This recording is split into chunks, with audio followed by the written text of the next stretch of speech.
Hello, algebra students. This is section 3.3 about graphing using intercepts. This could also be called graphing from standard form. A couple terms that we need to know. We need to know what both the x-intercept and the y-intercept would be. The x-intercept is the x-coordinate of a point that crosses the x-axis. What does that mean? Well, if we look at our coordinate grid, we know this is the x-axis and this is the y-axis. We are also going to have some line, and that line is, going to look something like this. The x-intercept is the point that our line crosses the x-axis, which would be right there. The y value is going to be 0 at this point. We just want to know what the x value is. That's what the x-intercept would be. Similarly, the y-intercept would be the y point where it crosses the y-axis. Okay, right there. The x point of this right here would be 0. This is going to be 0, comma something. And whatever that something is the y-intercept, and this point would be some number, comma 0. And the x-intercept would be whatever that number is. So in one of our last sections, we talked about how to graph equations. And I'm going to review this concept with this equation right here. Hopefully, you guys remember the steps that I instructed you guys on for doing this. What I told you guys to do was solve for y to get y by itself. And this is the y. Our first step here would be to subtract 8x on both sides. We would have 6y is equal to, 24 minus 8x, because those things cannot be combined. Y is not by itself yet. Y is being multiplied by 6. And so the way to undo a multiply by 6 is to divide by 6. But if we do that to one thing, we have to do it to everything. What we would have then would be y is equal to 4 minus 8 over 6x. That can be reduced to 4 over 3x. That's a fraction. They're both even. I can just divide them by 2 and get 4 minus 4/3 x. Now, the next step for this that I told you guys to do is make a t-table with the x value points -2, -1, 0, 1, and 2. And what you would do is you would plug these values in for x and see what the corresponding point that you would get out for y would be. We can start with 0 since that would be the easiest one to plug in. If I plug 0 in for x, -4/3 times 0, that just goes away. It's just 0. So we would end up with 4. If I plug in -1, that would be 4 minus 4/3 times -1, which would be 4. You'd multiply these and it would actually just be plus 4/3. 4 plus 4/3, that would be 5 1/3. We can just call it 5.3. So the points that we have so far would be 0, 4, and 1, 5.3. That would be right about there. I could plug in -2 next. When I plug in -2, I would have to do the multiplication first. Once again, that is positive 8/3. And 8/3 is just a little less than 3. It's 2.6. So we'd end up adding these together and we would get like 6.67 or 6.7. And I plotted this point incorrectly. -1, 5.3, and -2, 6.7.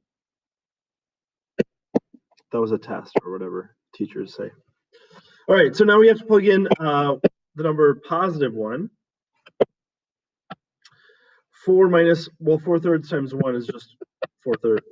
Yeah, 4/3 here. So 4 minus 4/3, that would be 8/3. So 2.7.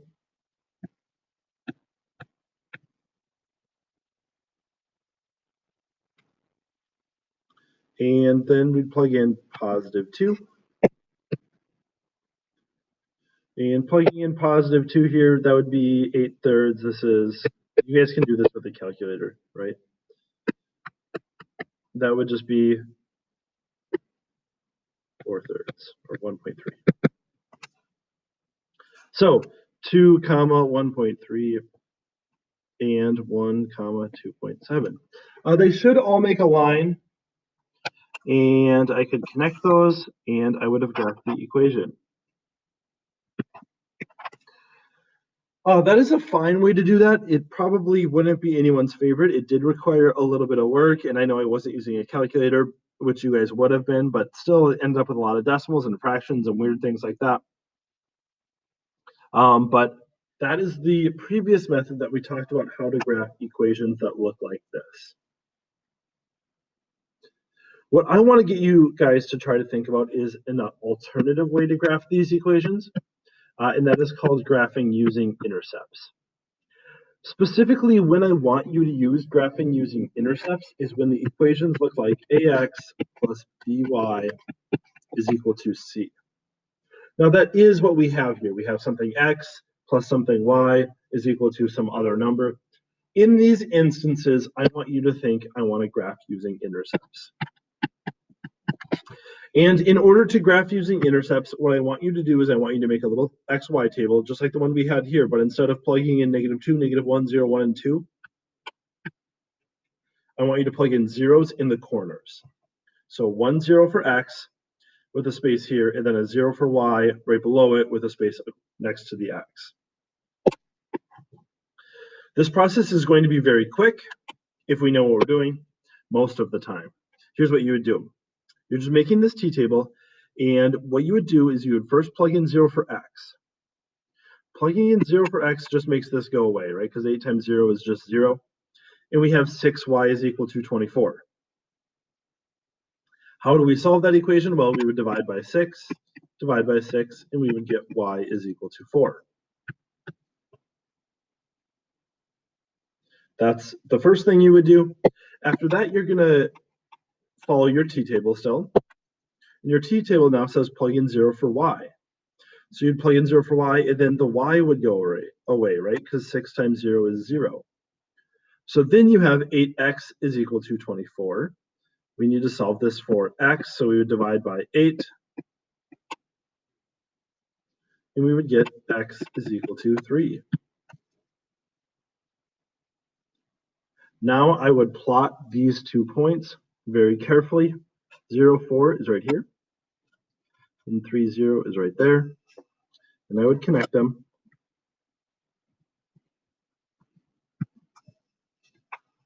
Now what we should discover is we graphed the same line, right? Those were the exact same line, same intersection points and everything. There were just different ways to do it. One of them, right, the older way, we solved for y, got y by itself, and then made this t-table.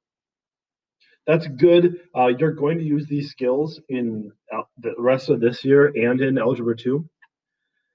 But if you identify that this is standard form, remember, standard form is ax plus by is equal to c. If you identify that this is standard form, going through this can be actually quite simple. Make the t-table with zeros in the corners, plug in 0, see what you get out, plug in 0, see what you get out, and connect those two intercepts. Remember, this 0, 4, that intersects the y-axis. That is the y-intercept from our definitions earlier. And 3, 0, that intersects the x-axis, so it's the x-intercept. Let's look at another example, make sure we know how to do this. Remember, this is in standard form. It's an ax plus by is equal to c form. So you make a little t-table with zeros in the corners. Now if you plug in 0 for x, this goes away.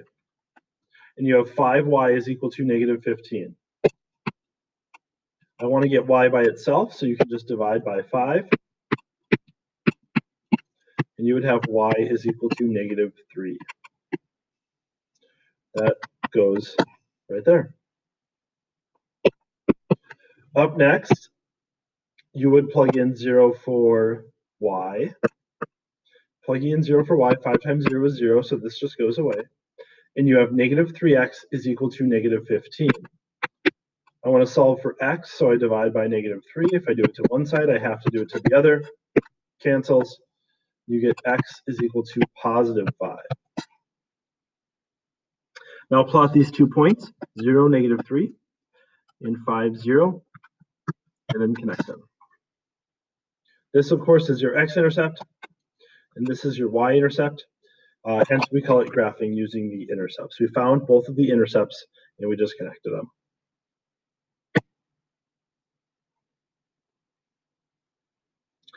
This is maybe a little bit trickier because we have a fraction in there. Idea is still the same. We're going to make this t-table with zeros in the corners, 0 for x, 0 for y. When you plug in 0 for x, this goes away, and you get 3y is equal to 8. Well, if I want to solve for y is being multiplied by 3. How do I undo it? Divide by 3. You get y is equal to 2.67. I know it's a decimal, but it's still not too bad to graph. 0, 2.67 would be right about there.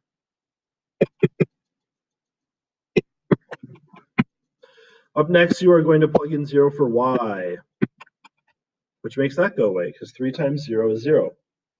And you get 1/2 x is equal to 8. Now, x is being multiplied by 1/2. How do we undo multiply by a half? Hopefully, you are thinking of the word multiply by the reciprocal. When I say that, if x is being multiplied by a fraction, the way to undo that is to multiply by its reciprocal, multiply by its flip. The flip of 1/2 would be 2 over 1, or 2. And if you multiply that on one side, you have to multiply it on the other. 2 times 1/2, we just said those are reciprocals, so they cancel each other out. And we get x is equal to 16. So the other point that we would have is 16. It's gonna be way out here. Yeah, actually further out, but I'm just gonna put it there and connect those two. I'll call this point 16, 0. And that, remember, was 0, 2.67.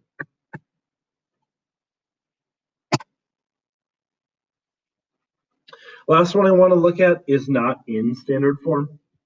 But if I had a problem like this, I could do one of two things.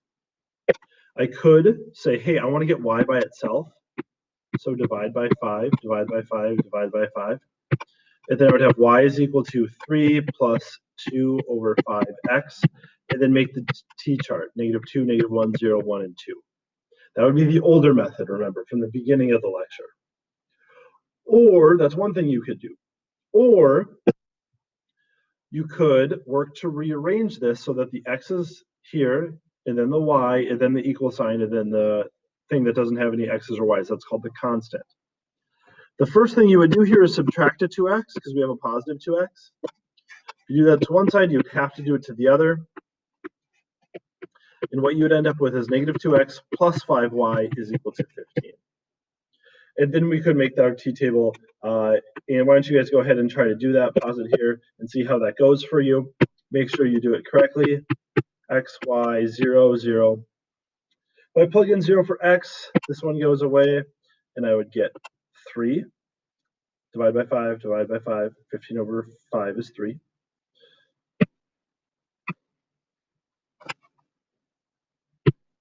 If I plug in 0 for y, this one goes away. I have to divide by -2, divide by -2, that's -7.5. So I'd have 0, 3, and -7.50, and then I would connect them. So that is graphing using intercepts. As I said in the beginning of the lecture, it could also be called graphing from standard form, because that's what we're doing here. This is in standard form. Now, -2x plus 5y equals 15. And then we're graphing it. And what we do to graph that is we find its intercepts. If you guys have any questions, please let me know.